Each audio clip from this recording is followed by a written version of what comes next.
अखिल भूमंडलीय सर्वशिरोमणि मुनि समाज के संस्थापक आदि मुनीश्वर योगेश्वर सद्गुरुदेव शिव मुनि महाराज की जय। उपस्थित मुनि वृंद, साधु सज्जन वृंद, संत वृंद, साधक वृंद, आध्यात्म ज्ञान के जिज्ञासु और प्रेमियों, सभी श्रोता वृंद, आप सभी को मेरा कोटिशः नमन, सप्रेम जय जीव।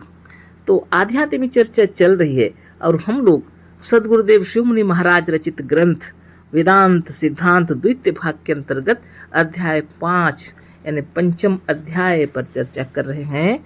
और सद्गुरुदेव हम लोग को बता रहे हैं ज्ञात शक्ति और अज्ञात शक्ति के बारे में।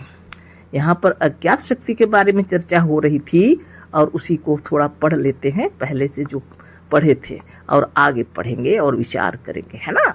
वैसे हम यह नहीं जान सकते कि हम कई बार पलक भांजे, कई बार सांस लिए, जो आज भोजन किए उसका कब रस बना, और हृदय देश का खून जो अभी को छूटा यह कब सारे शरीर में चक्कर लगाकर यहाँ फिर आ जाएगा। वह इस समय शरीर के किस भाग में है, अपना यहाँ से वह दूसरे भाग में कब पहुँचेगा। ये सब कार्य ऐसे हैं जो बिना हमारे जाने, बिना हमारे किए भी हो रहे हैं, है ना। देखिए कितनी सुंदर बात है। यह जो कार्य है वो सारे कार्य बिना हमारे जाने, बिना हमारे किए हो रहे हैं, है ना। गुरुदेव लिख रहे हैं आगे, जैसे जब हम लोग गाढ़ निद्रा में सो जाते हैं। यहीं तक हम लोग पढ़े थे, है ना। आगे हम लोग पढ़ेंगे। जिस समय हम लोग स्वप्न भी नहीं देखते, जिस समय हम लोग अपने मन से, अपने ज्ञान से कोई भी क्रिया नहीं करते, उस समय भी श्वास क्रिया, खून का बहना और अन्न का पचना इत्यादि होता रहता है। देख लीजिए। अर्थात हम अपने आप कुछ नहीं करते, परंतु ये सब क्रियाएं शरीर में होती रहती हैं। या जिस शक्ति से होती है उसी को ईश्वर के मानने वाले ईश्वर और नास्तिक प्रकृति, कुदरत और स्वभाव कहते हैं। ईश्वर को मानने वाले क्या कहते हैं और नास्तिक लोग क्या कहते हैं, सारी बात है, आगे तक पढ़ लेते हैं, है ना। इसी को हम यहाँ अज्ञात शक्ति लिखे हैं। अब आप लोग ज्ञात शक्ति और अज्ञात शक्ति को भली प्रकार समझ गए होंगे ना। देखिए यहाँ गुरुदेव क्या कह रहे हैं। जिस समय हम लोग स्वप्न भी नहीं देखते, कब, जब हम लोग गाढ़ निद्रा में सो जाते हैं। गाढ़ी नींद में हम लोग हैं, जिसमें कि स्वप्न भी हम लोग नहीं देख रहे हैं, है ना। उस समय कोई भी क्रिया हमारा बंद नहीं है, श्वास चल रहा है ना, खून का बहना भी है चालू, अन्न भी पच रहा है। अर्थात हम अपने आप कुछ नहीं करते, गाढ़ी नींद में है ना। फिर भी स्वप्न के भीतर में गाढ़ी नींद में होते हुए भी शरीर में खून चल रहा, श्वास चल रहा, भोजन हजम हो रहा, ये जो क्रियाएं हो रही हैं, है ना, हमारी जानकारी हो या न हो यह कार्य हो रहा है ना। परंतु ये सब क्रियाएं शरीर में होती रहती हैं, या जिस शक्ति से होती हैं उसी को ईश्वर के मानने वाले ईश्वर कहते हैं, है ना। और नास्तिक लोग क्या कहते हैं, प्रकृति है या कुदरत का काम है या स्वभाव कहते हैं नास्तिक लोग। नास्तिक मतलब अभी बाहर की दुनिया के लिए नास्तिक, है ना। वास्तव में वेदांती लोग जो हैं वो लोग ईश्वर की शक्ति को नहीं, बाहर नहीं जानते, आत्मा को ईश्वर मानते हैं। लेकिन ईश्वर को नहीं मानने वाले प्रकृति को मानते हैं जो लोग, वो लोग प्रकृति, कुदरत या तो स्वभाव कहते हैं इसी शक्ति को।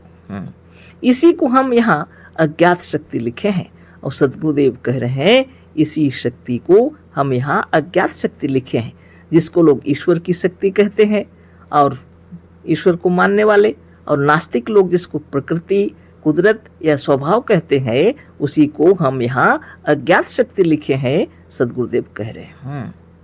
जब आप लोग ज्ञात शक्ति और अब आप लोग ज्ञात शक्ति और अज्ञात शक्ति को भली प्रकार समझ गए होंगे, तो अच्छी तरह हम लोग समझ गए कि ज्ञात शक्ति और अज्ञात शक्ति क्या है।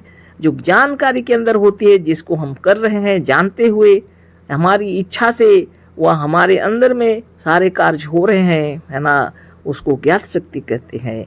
और अतएव गुरुदेव कह रहे हैं, जब ज्ञात शक्ति और अज्ञात शक्ति का पता चल गया, अतएव अब आगे चलिए। वेदांती लोग इसी अज्ञात शक्ति को ईश्वर कहते हैं। अब वेदांती लोग इसी अज्ञात शक्ति को ईश्वर कहते हैं। लोग ईश्वर के अनेक रूप बताए हैं, बाहर के लोग कोई निराकार, कोई साकार, जो भी बताए हैं, सगुण निर्गुण की बातें आती हैं और चित्र भी बनाए हैं, या तो निराकार जो कुछ भी हो, लेकिन वह आत्मा से अलग बताते हैं। लेकिन वेदांती लोग अज्ञात शक्ति को ईश्वर कहते हैं। ज्ञात शक्ति का भी प्रकार यही एक अज्ञात शक्ति है, ज्ञात शक्ति का भी यही प्रकार है, ज्ञात शक्ति का भी प्रकार यही एक अज्ञात शक्ति है। एक अज्ञात शक्ति है और एक ज्ञात शक्ति, यह दोनों ही आत्मा की शक्ति है ना, आत्मा की शक्तियां हैं। यही ज्ञात शक्ति ही संसार में एक स्वतंत्र शक्ति है, और ज्ञात शक्ति जो है वह संसार में एक स्वतंत्र शक्ति है। आपकी इच्छा हुई तो खड़े हो गए, इच्छा हुई तो बैठ गए, है ना। ये जो शक्ति है यह आपके स्वतंत्र हैं। आप जैसा यहाँ लिखा हुआ है, आगे पढ़ते हैं, जैसा कि हम अपने प्रथम खंड में लिख चुके हैं, परंतु लोग इसको भूलकर अपनी ज्ञात शक्ति को ही, जिसको लोग जीव कहते हैं, स्वतंत्र मानने लगते हैं। यही अज्ञानता है। स्वतंत्र मानने लगते हैं किसको? यही ज्ञात शक्ति ही संसार में एक स्वतंत्र शक्ति है। गुरुदेव कह रहे हैं संसार में एक ज्ञात शक्ति है जो स्वतंत्र है, इसमें कोई बंधन नहीं है ना। और अज्ञात शक्ति वो आपकी इच्छा हो न हो, आपकी जानकारी हो न हो, कार्य होता रहता है। उदाहरण जैसे सदगुरुदेव दिए हैं, गाढ़ निद्रा में हम लोग सो रहे हैं लेकिन श्वास चल रहा है ना, खून का बहाव प्रवाह शरीर में चारों ओर जैसा होना चाहिए हो रहा है, भोजन भी पच रहा है, शरीर में जो कार्य हो रहे हैं हम उसे देखें या ना देखें, बोलें या ना बोलें, सोचें या ना सोचें, आदेश दें या ना दें, यह कार्य चल रहा है शरीर के अंदर, है ना। जब तक इस शरीर में हम लोग हैं या गाढ़ी निद्रा में होते हुए भी कार्य चल रहे हैं। इसी शक्ति को अज्ञात शक्ति गुरुदेव बतला रहे हैं। और वेदांती लोग इसी अज्ञात शक्ति को ईश्वर कहते हैं, है ना। यह तो अपना कार्य करता रहेगा, अपना अज्ञात शक्ति है, यह अज्ञात शक्ति अपना कार्य करता है। इसी के भीतर में किसी प्रकार की स्वाधीनता नहीं है, यह कार्य होता रहेगा, है ना, निश्चित रूप से। यही ज्ञात शक्ति ही संसार में एक स्वतंत्र शक्ति है। लेकिन एक ज्ञात शक्ति है जो संसार में स्वतंत्र शक्ति है, जैसा कि हम अपने प्रथम खंड में लिख चुके हैं।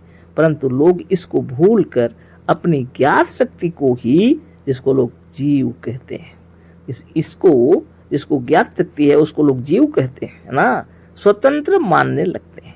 जीव स्वतंत्र है ऐसा सोचते हैं, यही अज्ञानता है। ऐसा मानना पाप है ना। ऐसे मानने वाले बड़ी भूल में पड़े हैं, यही संसार बंधन का कारण है। ऐसे मानने वाले का संसार में विजय प्राप्त करना बहुत कठिन है। वेदांत बतलाता है कि तुम अपनी ज्ञात शक्ति को अज्ञात शक्ति के साथ मिला दो। वेदांत बतलाता है कि तुम अपनी ज्ञात शक्ति को अज्ञात शक्ति के साथ मिला दो। मिला क्या दो? वह तो तुम्हारी ही शक्ति है, तुम उसको भूले हुए हो ना। गुरुदेव कह रहे हैं, वेदांती लोग कहते हैं कि ज्ञात शक्ति को अज्ञात शक्ति के साथ मिला दो। सदगुरुदेव कह रहे हैं मिला क्या दो? वह तो तुम्हारी ही शक्ति है, लेकिन तुम उसे भूले हुए हो, अज्ञात शक्ति को, है ना। तुम अपने को केवल ज्ञात शक्ति ही मात्र जानते हो, तुम अपने को केवल ज्ञात शक्ति मात्र जानते हो। इसी से तुम अपने को नीच, अल्पज्ञ और अल्प शक्तिमान जीव मानते हो। तुम्हारी शक्ति है अज्ञात शक्ति, यह तुम भूले हुए हो। गुरुदेव कह रहे हैं तुम इसलिए अपने को जीव समझते हो, साधारण शक्ति समझते हो, ज्ञात शक्ति को सिर्फ जानते हो, और इसलिए तुम अपने को नीच समझते हो, अल्पज्ञ है ना, कम बुद्धि वाला समझते हो, अल्प ज्ञानी समझते हो, अल्प शक्तिमान, कम शक्तिमान समझते हो, जीव मानते हो, है ना। जिस दिन तुम्हें यह ज्ञान हो जाएगा कि अज्ञात शक्ति भी तुम्हारी ही शक्ति है, गुरुदेव के कहने का मतलब है ना। तो आगे पढ़ते हैं ना, इसी से तुम अपने को नीच अल्पज्ञ और अल्प शक्तिमान जीव मानते हो। इसी से तुम्हारे में कायरता और भीरुता है। यही ज्ञान तुम्हारे बंधन का कारण है। इसका त्याग करो। देखो, वह अज्ञात शक्ति भी तुम्हारी शक्ति है। यदि तुम देखते हो तो क्या आंख के पलक चलाने वाला कोई दूसरा है? देखिए, इतना सुंदर बता रहे हैं कि वह अज्ञात शक्ति भी तुम्हारी शक्ति है। उदाहरण दे रहे हैं गुरुदेव, यदि तुम देखते हो तो क्या आंख के पलक चलाने वाला कोई दूसरा है? हाँ, आंखें उसमें पलक कभी झपकते हैं, कभी खोलते हैं, है ना। आंख बंद करते हैं, कभी खोलते हैं, पलक का निमेषोन्मेष चल रहा है। तो गुरुदेव कह रहे हैं, यदि तुम देखते हो तो इधर से उधर यदि हम देखते हैं तो पलक इधर उधर होगा। तो गुरुदेव कह रहे हैं, यदि तुम देखते हो तो क्या आंख के पलक चलाने वाला कोई दूसरा है? यदि तुम खाते हो तो क्या उसका पचाने वाला कोई दूसरा हो सकता है? अब तुम खाना खा रहे हो, उसको पचाने वाला क्या दूसरा कोई हो सकता है? यदि हाथ पैर के चलाने वाले तुम हो तो क्या हाथ पैर और सारे शरीर में खून को चलाने वाला कोई दूसरा है? वाह, सदगुरुदेव कह रहे हैं, यदि हाथ पैर तुम चलाते हो तो हाथ पैर को चलाने पर तुम चला रहे हो तो उसके अंदर जो खून बह रहा है उसको चलाने वाला कोई दूसरा है क्या? कभी नहीं। उसको चलाने वाले भी तुम ही हो। वह अज्ञात शक्ति जो तुम्हारे मन, बुद्धि और ख्याल से परे है, वह भी तुम्हारी शक्ति है ना। धन्य धन्य सदगुरुदेव शिवमुनि महाराज की जय। गुरुदेव कह रहे हैं, शरीर में जो खून चल रहा है, हाथ पैर को चला रहे हो तुम, लेकिन शरीर में जो खून चल रहा है, हाथ पैरों में जो खून चल रहा है, उसको चलाने वाली शक्ति क्या दूसरी है ना। उसको चलाने वाले भी तुम ही हो। वह अज्ञात शक्ति जो तुम्हारे मन, बुद्धि और ख्याल से परे है, वह भी तुम्हारी शक्ति है। तुम केवल मनोमय, बुद्धिमय और ख्याल मात्र नहीं हो। तुम केवल मनोमय, बुद्धिमय और ख्याल मात्र नहीं हो, किंतु तुम्हारा वास्तविक रूप इसके परे है। तुम्हारा वास्तविक रूप इससे भी परे है। गुरुदेव बता रहे हैं, तुम सिर्फ मनोमय, बुद्धिमय और ख्याल मात्र नहीं हो, इससे भी परे तुम्हारी शक्ति है। वास्तव में तुम इसके परे हो। तुम्हारा वास्तविक रूप इसके भी परे है। मन, बुद्धि और ख्याल ये सब तुम्हारे हैं। मन तुम्हारा, बुद्धि तुम्हारी, ख्याल तुम्हारा, ये सब तुम्हारे हैं, पर तुम स्वयं मन, बुद्धि, चित्त और ख्याल नहीं हो सकते। पर तुम स्वयं मन, बुद्धि, चित्त और ख्याल नहीं हो सकते। यह तुम्हारा है, तुम्हारी शक्तियां हैं। यह तुम्हारी वस्तु स्वयं तुम्हारी आत्मा नहीं हो सकता। तुम्हारी वस्तु स्वयं तुम्हारा आत्मा नहीं हो सकता। गुरुदेव कह रहे हैं, यह सब जैसे कह रहे हैं उदाहरण, टोपी तुम्हारी है परंतु तुम स्वयं टोपी नहीं हो सकते। ये स्वयं मन, बुद्धि, चित्त, ख्याल यह सब तुम्हारा है ना। तुम्हारी वस्तु स्वयं तुम्हारा आत्मा नहीं हो सकता। ये तुम्हारी वस्तुएं हैं, तुम्हारा आत्मा नहीं। आत्मा तो तुम कुछ और तुम स्वयं हो, है ना। जैसे गुरुदेव कह रहे हैं, टोपी तुम्हारी है परंतु स्वयं टोपी नहीं हो। टोपी तुम्हारी है परंतु तुम स्वयं टोपी नहीं हो सकते।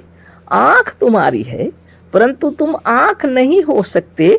शरीर तुम्हारा है परंतु तुम स्वयं शरीर नहीं हो।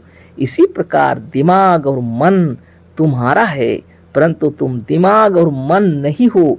तुम इससे परे शुद्ध सच्चिदानंद और पर ब्रह्म हो, है ना। सदगुरुदेव शिवमुनि महाराज की जय, है ना। तो कितना सुंदर तरीके से सदगुरुदेव हम लोग को समझा रहे हैं कि यह शरीर तुम्हारा है, यह मन तुम्हारा है, यह बुद्धि, चित्त, ख्याल सब तुम्हारा है, लेकिन तुम इससे भी परे तुम शुद्ध सच्चिदानंद ब्रह्म हो। इसको तुम जानो, यही तुम्हारा स्वरूप है, वास्तविक रूप है, बता रहे हैं। तो कल फिर चर्चा होगी। अशेष धन्यवाद, कोटिशः नमन, सप्रेम जय जीव। सदगुरुदेव शिव मुनि महाराज की जय।